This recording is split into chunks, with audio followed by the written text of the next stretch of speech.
আল্লাহ রাব্বুল আলামিন পবিত্র কোরআনে কারিমে বলতেছেন, ইয়া আইয়ুহাল্লাযীনা আমানু, হে ঈমানদারগণ, আল্লাহ রাব্বুল আলামিন বিনীতভাবে যারা মুমিন, আল্লাহ তাআলার একনিষ্ঠ খালেস বান্দা, তাদেরকে সম্বোধন করে বলতেছেন, হে ঈমানদারগণ, ইয়া আইয়ুহাল্লাযীনা আমানু, হে মুমিনগণ। মুমিন কারা? যারা আল্লাযীনা ইযা যুকিরাল্লাহু ওয়াজিলাত কুলুবুহুম ওয়া ইযা তুলিয়াত আলাইহিম আয়াতুহু যাদাতুহুম ঈমানাও ওয়া আলা রাব্বিহিম ইয়াতাওয়াক্কালুন।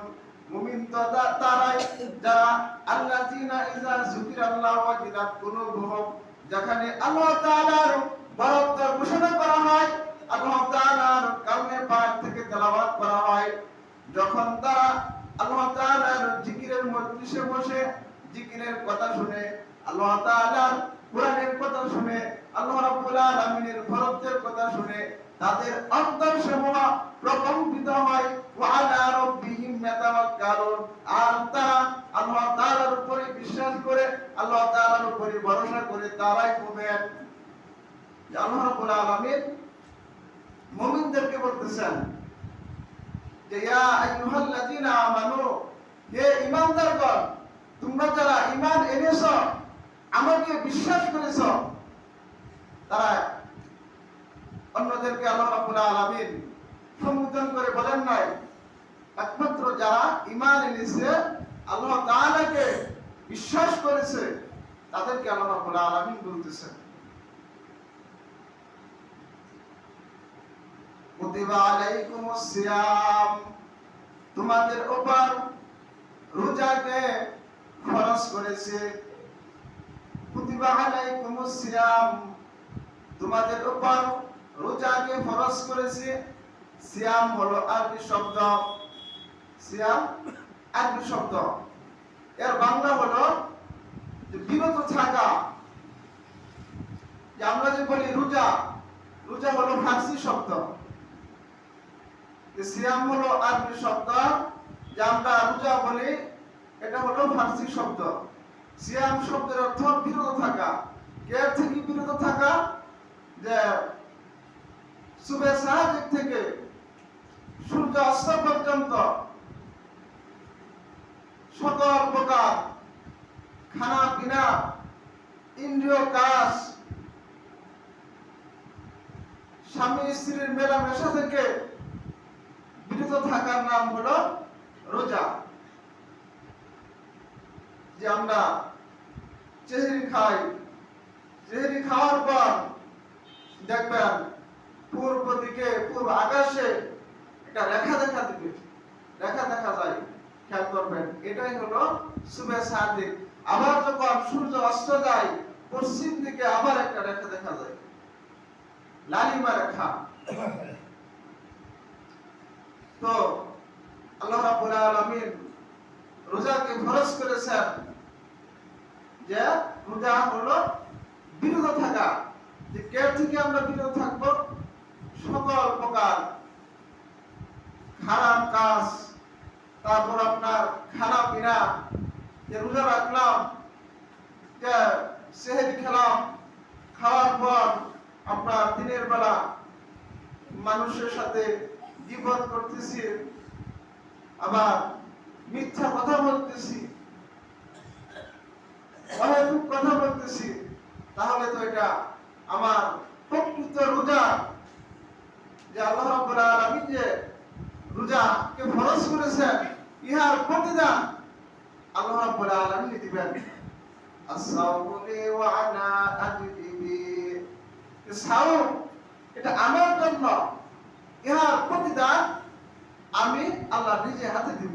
সুবহানাল্লাহ। রোজাদারদের জন্য আল্লাহ রাব্বুল আলামিন স্পেশালি ভাবে যে জান্নাতের ভিতর রায়্যান নামে একটা দরজা আছে, রোজাদাররা সেই দরজা দিয়ে জান্নাতের ভিতর প্রবেশ করবে।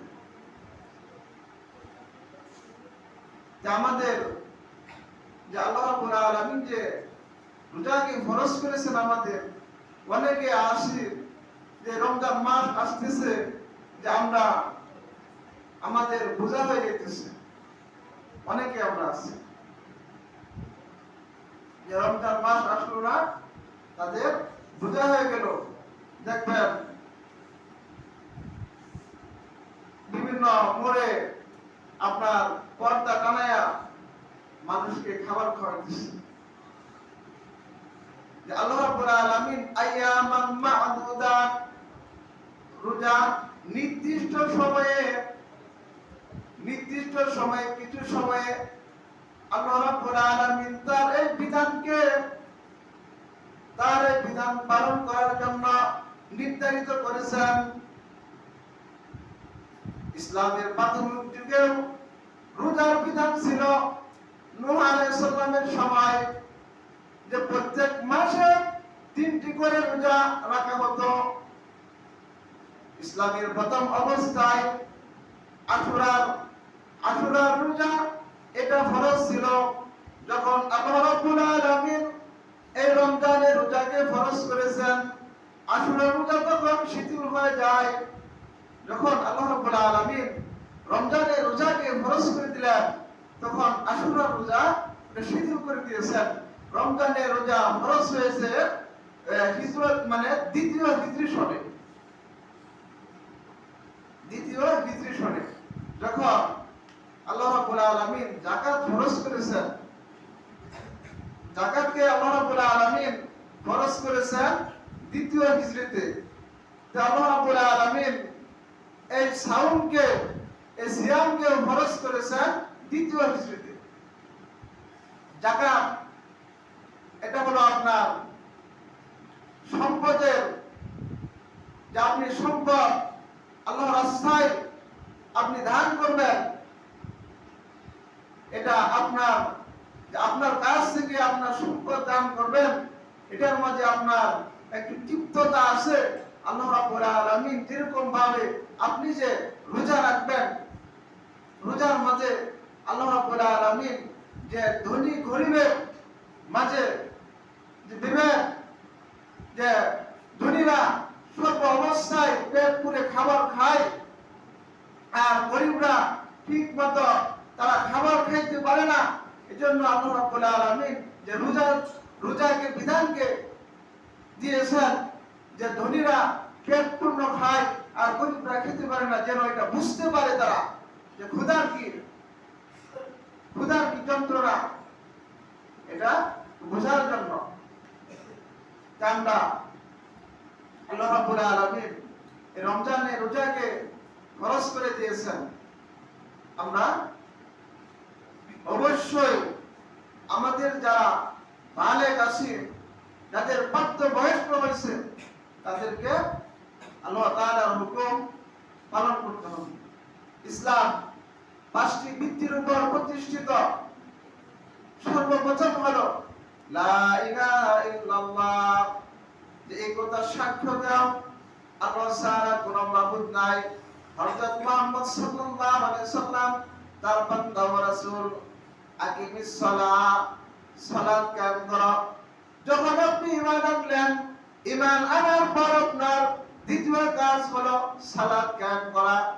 ঈমান আনছেন, আল্লাহ তাআলাকে বিশ্বাস করছেন, তারপরে আপনার প্রথম কাজ হলো সালাত কায়েম করা। সন্তানের 7 বছর হয়েছে, আপনি নামাজের জন্য তাকে তালকিন দেন, নামাজ পড়ার জন্য বলেন। যখন সন্তানের 10 বছর হয়েছে, আপনি তাকে, সে যদি নামাজ না পড়ে তাকে আপনি পাহাড় করেন নামাজের জন্য। 7 বছরে নামাজের বিধান, 7 বছর হয়েছে সন্তানকে নামাজের জন্য তাকে দিতে হবে, নামাজ পড়ার জন্য। 10 বছর হয়েছে, সে যদি নামাজ না পড়ে তাকে আপনি পাহাড় করেন।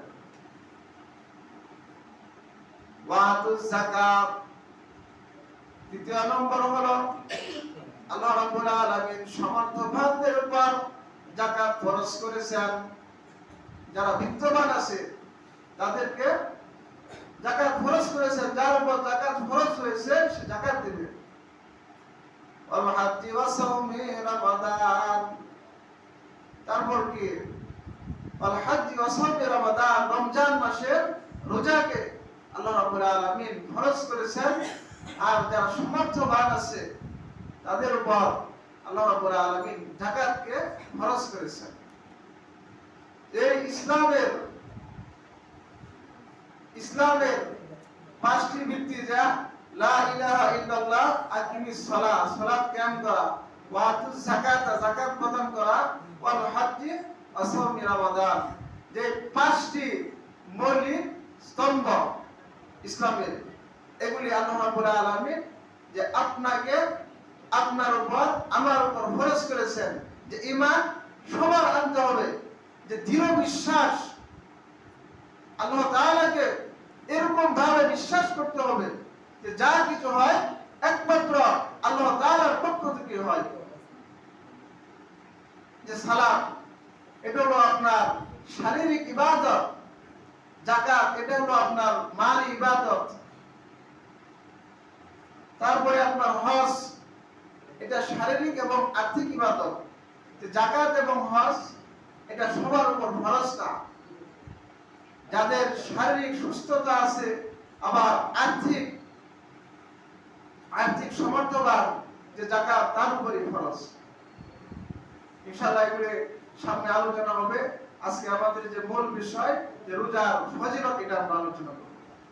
আল্লাহ রাব্বুল আলামিন বলতেছেন, ইয়া আইয়ুহাল্লাযীনা আমানু, হে ঈমানদারগণ, কুতিবা আলাইকুমুস সিয়াম, তোমাদের উপর রোজাকে ফরজ করা হয়েছে, সিয়ামকে ফরজ করা হয়েছে, কামা কুতিবা আলাল্লাযীনা, যেরকম ভাবে তোমাদের পূর্ববর্তীগণের উপর ফরজ করা হয়েছিল, যে আমাদের পূর্ববর্তীগণ যারা ছিল তাদের উপর আল্লাহ রাব্বুল আলামিন রোজাকে ফরজ করেছেন, লাআল্লাকুম তাত্তাকুন, যদি তোমরা পরহেজগার হও, যদি তোমরা সিয়ামকে পালন করো, রোজা রাখো, তাহলে তোমরা পরহেজগারি হবে, মুত্তাকি হবে। যে মুত্তাকি কারা? যে আল্লাহ রাব্বুল আলামিন যে বললেন লাআল্লাকুম তাত্তাকুন, যে মুত্তাকি কারা? যে মুত্তাকি তারাই যারা আল্লাহ তাআলাকে বিশ্বাস করে, আল্লাহর হুকুম, আল্লাহ যা আদেশ করেছেন তা পালন করে, আল্লাহ তাআলা যা নিষেধ করেছেন তা বিনা দ্বিধায় সেটা মেনে নেয়। যে মুত্তাকির কিছু গুণ আছে, বৈশিষ্ট্য আছে, যে তারা বিনয়ী হবে। মুত্তাকির গুণ হলো তারা বিনয়ী হবে, তারা অযথা কথা বলবে না, যে তারা অযথা অহেতুক কথা বলবে না। আল্লাহ নবী সাল্লাল্লাহু আলাইহি সাল্লাম হাদিসে পাকে বলেন, মান সামাতা নাজা, যে চুপ থাকবে সেই নাজাত পাবে। যে মুত্তাকিরা তারা বিনয়ী হবে, অযথা কথা বলবে না, তারা সালাত কায়েম করবে, আল্লাহ তাআলার উপর বিশ্বাস করবে, আর মানুষের সহিত তারা বিনয় সুলভ আচরণ করবে। যে দম্ভ করে, তারা অহংকার করে জমিনের ভিতর তারা চলাচল করবে। আল্লাহ নবীর প্রিয় সাহাবীদের মাঝেও আল্লাহ রাব্বুল আলামিন যে মেধা দিয়েছেন, যে মেধাকে তিন শ্রেণীতে ভাগ করা যায়। এটা আল্লাহ রাব্বুল আলামিন যে একজনকে দিয়েছেন তীক্ষ্ণ মেধা। যে নবী করিম সাল্লাল্লাহু আলাইহি সাল্লাম যখন কোনো কথা বলতেন, তখন তিনি তিনবার বলতেন। যে যারা তীক্ষ্ণ মেধাবী তারা একবারে বুঝে যেত। মধ্যম, যে মানে দুইবার বললে আপনি বুঝে। আরেকটা হলো আপনার একদম মানে নির্বোধ, একদম ঢালাও মেধা। যে মেধাকে তিন শ্রেণীতে ভাগ করা হয়েছে। যে আল্লাহ নবী করিম সাল্লাল্লাহু আলাইহি সাল্লামের এক সাহাবী, সে বুঝে কম। নবী করিম সাল্লাল্লাহু আলাইহি সাল্লামের নিকট আসেন, আসার পর বলতেছেন, আমি রোজা রেখেছি, রোজা রাখার পর দিনের বেলায় স্ত্রীর সাথে সহবাস করেছি, এখন তো আমার রোজা ভঙ্গ হয়ে গেছে, এখন আমার কি করার? এখন আমি কি করব, এটার আপনি সমাধান দিন। নবী করিম সাল্লাল্লাহু আলাইহি সাল্লাম সাহাবীকে বলতেছেন, তুমি দিনের বেলা রোজা ভঙ্গ করেছো, স্ত্রীর সাথে সহবাস করেছো, মিলন করেছো, তোমার রোজা তো ভঙ্গ হয়ে গেছে, এটা আমার সমাধান দিন। সাহাবী মানে অস্থির হয়ে গেছেন, এটা সমাধান কি? আল্লাহ নবী করিম সাল্লাল্লাহু আলাইহি সাল্লাম বলতেছেন, তুমি একটি গোলাম আজাদ করো। যে আমার তো গোলাম আজাদ করার সামর্থ্য নাই, আমি তো গরিব, আমার গোলাম আজাদ করার সামর্থ্য নাই, আমি গোলাম আজাদ করতে পারবো না। তারপর বলতেছেন, তুমি 60টি রোজা রাখো। যে তুমি যে রোজা ভঙ্গ করছো, একটি রোজা তুমি ভঙ্গ করলা, এই একটি রোজা ভঙ্গের কারণে তোমার 60টি রোজা রাখতে হবে। এই 60টি রোজা যদি তুমি রাখো, রমজান মাসের একটি রোজার সমপরিমাণ হবে না। এত দাম, আপনি একটি রোজা ভাঙছেন, এটা কাফারা হলো আপনার 60টি রোজা রাখতে হবে। এখান থেকে যদি আবার একটি ভঙ্গ করেন, আবার 60টি রাখতে হবে। তাহলে আপনার এভাবে আপনি রাখবেন, তবু আপনার এই রোজার, এই রমজানের রোজার মর্তবার মতো হবে। সাহাবী বলতেছেন, আমি তো 60টি রোজা রাখতেও পারবো না। তো বলতেছেন, তুমি 60টি মিসকিন খাওয়াও। নবী করিম সাল্লাল্লাহু আলাইহি সাল্লাম বলতেছেন, তুমি 60 জন মিসকিন খাওয়াও, মিসকিনকে খাবার খাওয়াও। বলতেছেন, আমি তো এরকম করে সারা দুনিয়া, সারা আরবে আমি ভ্রমণ করে মানুষের কাছে যাই, আপনি আমার অবস্থা জানেন না, আমি যে কিরকম দরিদ্র। নবী করিম সাল্লাল্লাহু আলাইহি সাল্লাম একটি আটার বস্তা দিলেন, দেওয়ার পর বলতেছেন, তুমি এটা নিয়ে যাও, এটা নিয়ে যায় তুমি 60 জন দরিদ্র যারা আছে তাদেরকে তুমি খাবার খাওয়াও। সাহাবী হাসে হাসে বলতেছেন, বুঝে না, অল্প জ্ঞান খুব কম। তো আপনি আমাকে আটার বস্তা দিয়েছেন, এটা বর্ণনাটা বুখারী শরীফের হাদিসের মধ্যে আসছে, যে আপনি আমাকে আটার বস্তা দিয়েছেন, যে আমি দরিদ্র, আমার এই খাবার চলে না, আমি আটার বস্তা নিয়ে আমার বাড়িতে চলে গেলাম। হাসে হাসে সাহাবী বলতেছে যে আমি আর সবাইকে খাবার দেব না, আমার বাড়িতে নিয়ে গেলাম। তো রাসূল সাল্লাল্লাহু আলাইহি সাল্লাম তো মুসিবতে পড়ে গেছে, যে তারে বললাম যে গোলাম আজাদ করার জন্য, সেটাও করলো না।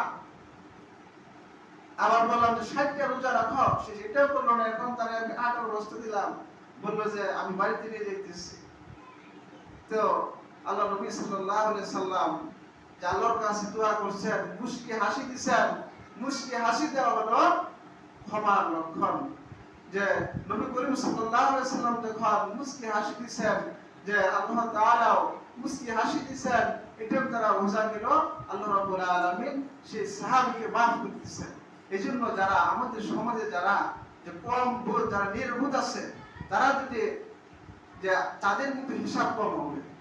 যারা সমাজের মাঝে মনে করেন যে নির্বোধ, যে পাগল শ্রেণীর যারা আছে, তাদের হিসাব কম হবে। এটা আবার সবার জন্য ঢালাও হবে না। আল্লাহ নবী সাল্লাল্লাহু আলাইহি সাল্লাম ওই সাহাবীর জন্য কি করেছেন, দোয়া করেছেন, আল্লাহ তাআলা দোয়া কবুল করে দিয়েছেন। যে এটা দ্বারা এটাই বুঝাচ্ছে যে মুস্কি হাসি দেওয়া ক্ষমার মহৎ লক্ষণ। যে আল্লাহ রাব্বুল আলামিন আমাদেরকে রোজা ফরজ করেছেন, এই রোজা আমাদের সবার রাখতে হবে। অনেকে বলে যে আমার সমস্যা, ডাক্তারে নিষেধ করেছে, যে হ্যাঁ আল্লাহ রাব্বুল আলামিন শিথিল করেছেন। আল্লাহ রাব্বুল আলামিন বলতেছেন আইয়ামাম মা'দুদাত, যে এটা রোজাটা হলো নির্দিষ্ট সময়। যে আমাদের শাবান মাস চলে যাইতেছে, রমজান মাস, এটা নির্দিষ্ট সময়। এই রোজাটা হলো নির্দিষ্ট সময়ে। আমান কানা মিনকুম মারিদান, যদি তোমাদের মধ্যে কেউ অসুস্থ থাকে, মারিদান শব্দের অর্থ হলো অসুস্থতা। তোমাদের মধ্যে যারা অসুস্থ থাকে, আও আলা সাফারিন, অথবা সফরে থাকে, ভ্রমণে থাকে, অসুস্থ ব্যক্তি, যে এরকম অসুস্থ, সে যদি রোজা রাখে, তার মৃত্যু হওয়ার আশঙ্কা আছে, তাহলে তার তার পরিবর্তিতে সে যদি তার সুস্থ হয়, পরবর্তী সে কাজ আদায় করবে, সে তাও যদি না পারে তাহলে ফিদিয়া দিবে। একজন মিসকিনকে খাবার খাওয়াইবে ফিদিয়া। প্রতিদিন সে অসুস্থ আছে, বৃদ্ধ হয়ে গেছে, তার পরবর্তীতে একজনকে সে খাবার খাওয়াইবে প্রতিদিন।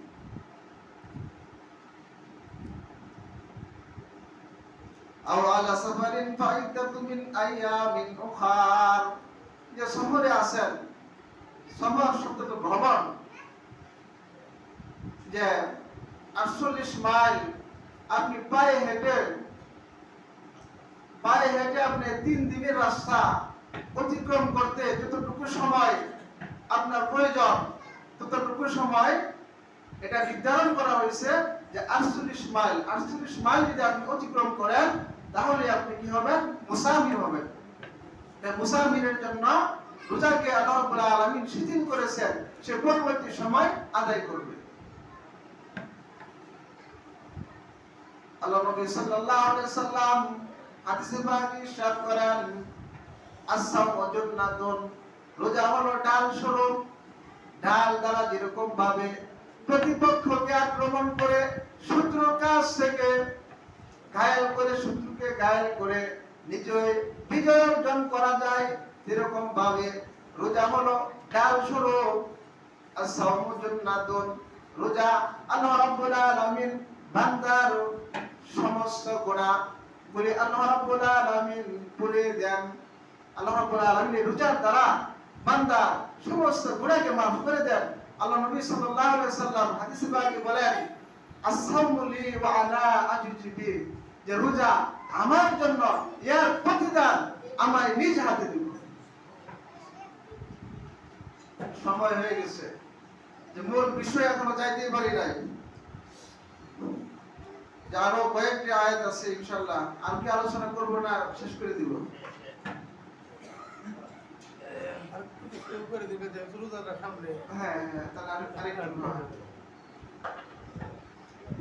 তাহলে এই রোজার প্রতিদান একমাত্র আল্লাহ তাআলা বান্দাকে দিবেন।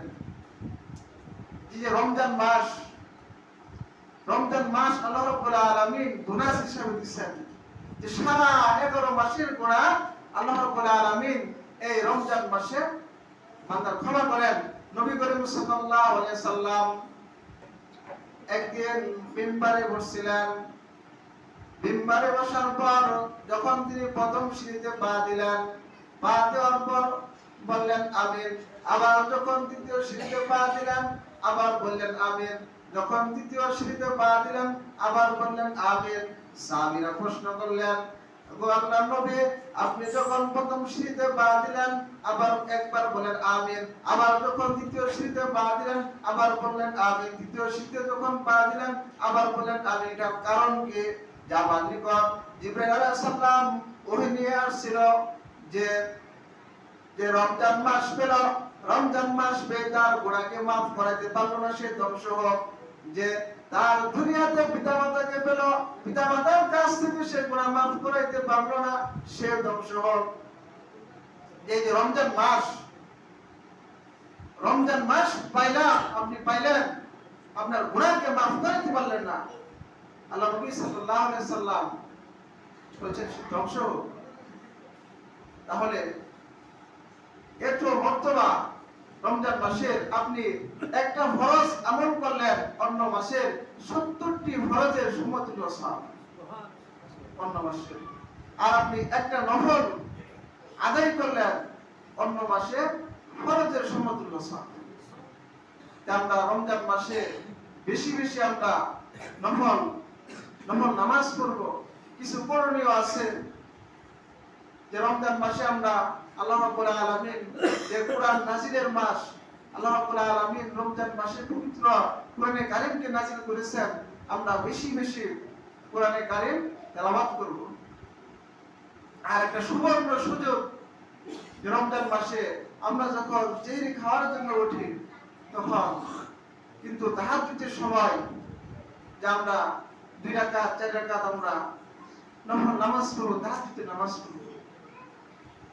আর আমরা হয়তো কথাবার্তা থেকে আমরা বিরত থাকবো, যে সকল খারাপ কাজ থেকে কিন্তু বিরত থাকা, যে নিজের দৃষ্টি শক্তিকে হেফাজত রাখা, যে রোজা রাখলাম খালি উপোস থাকলাম সেটাই না, যে আপনার শরীরের অঙ্গ প্রত্যঙ্গ প্রত্যেকটা জিনিসের আপনার হেফাজত রাখতে হবে। এই রমজান মাসে আল্লাহ রাব্বুল আলামিন বান্দা সমস্ত গুনাহকে, যে পূর্ববর্তী যত গুনাহ আছে এই সমস্ত গুনাহ এই রমজান মাসে কিন্তু মাফ করে দেন। এটা গুনাহ মাফের মাস। আওয়ালুহু রাহমাতু ওয়া আওসাতুহু মাগফিরাতু ওয়া আখিরুহু মিনান নার। রমজান মাসকে তিন ভাবে বিভক্ত করা হয়েছে। আওয়ালুহু রাহমাতু, প্রথম 10 দিন হলো রহমত, মধ্য 10 দিন হলো মাগফিরাত, শেষ 10 দিন হলো দুজকের আগুন থেকে মুক্তি লাভ। রহমতের 10 দিন, প্রথম 10 দিন হলো রহমত, আল্লাহ রাব্বুল আলামিন বান্দার উপর রহমত নাযিল করেন। আর মধ্য 10 দিন হলো মাগফিরাত,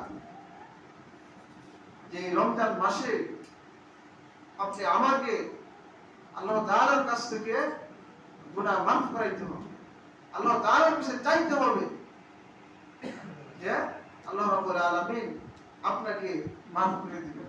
তাহলে আমরা যারা আছি, যে আমাদের অবশ্যই আমরা চিন্তা করব, এখন থেকে আমরা প্রস্তুতি নেব যে আমরা রোজা কেউ ভঙ্গ করব না। আল্লাহ নবী করিম সাল্লাল্লাহু আলাইহি ওয়াসাল্লাম হাদিসে পাকে বলেন, যখন নাকি কোন বান্দা একজন রোজাদারকে ইফতার করাইলো এক ঢোক পানি দ্বারা অথবা খেজুর দ্বারা ইফতার করাইলো, আল্লাহ রাব্বুল আলামিন সে যে রোজা রাখলো যে সওয়াব, তার সমপরিমাণ সওয়াব তার আমলনামায় লিপিবদ্ধ করে দিবেন। সুবহানাল্লাহ। যে আমরা যে অনেকে এরকম হিংসা এসে যায়, যে আমি সারাদিন রোজা রাখছি, সে দাওয়াত দিছে, তার বাড়িতে যে আমি ইফতার করবো, সে তো আমার সওয়াব নিয়ে উঠা, যে আল্লাহ তাআলার কাছে কি সওয়াবের কোনো কমতি আছে? যে অনেকে ধারণা করে আল্লাহ তাআলা বান্দাকে বিনায় হিসাব, যে বান্দাকে দেওয়া আল্লাহ তাআলার খাজনার মধ্যে কোনো কমতি নাই। যে আমরা যে মানুষকে আমরা ইফতার করাইবো, যে আল্লাহ নবী করিম সাল্লাল্লাহু আলাইহি সাল্লাম যখন কোনো খানা খেতেন একা তিনি খেতেন না, যে একজন মানুষকে সাহাবীকে নিয়ে তিনি খেতেন, যে আমরা ইফতার করব, যে আশেপাশে যারা আছে তাদেরকে নিয়ে আমরা ইফতার করব, আর সমাজের মাঝে যারা গরিব শ্রেণীর আছে তাদেরকে আমরা দেখাশোনা করব, তারা কিভাবে খাবার খাচ্ছে, আমি সুন্দর করে আমি গোশত খাইতেছি, বিভিন্ন মানে আমি উৎফুল্লভাবে অনায়াসে আমি জীবন যাপন করতেছি, আমি খাবার খাইতেছি, আমার প্রতিবেশীর আমি খবর নিলাম না। আমার প্রতিবেশী কি খাচ্ছে তারও আমার খবর নিতে হবে, প্রতিবেশীর হক আছে। যাক, ইনশাআল্লাহ আগামী জুমায় আরো কয়েক আয়াত আছে, ইনশাআল্লাহ তাফসীর হবে। আল্লাহ রাব্বুল আলামিন যে কথাগুলি বললাম এই কথাগুলির উপর আমাকে সবাইকে আমল করার তৌফিক দান করুন। আমিন। সুবহানাকাল্লাহুম্মা ওয়া বিহামদিকা আশহাদু আল্লা ইলাহা ইল্লা আনতা আস্তাগফিরুকা ওয়া আতুবু ইলাইক।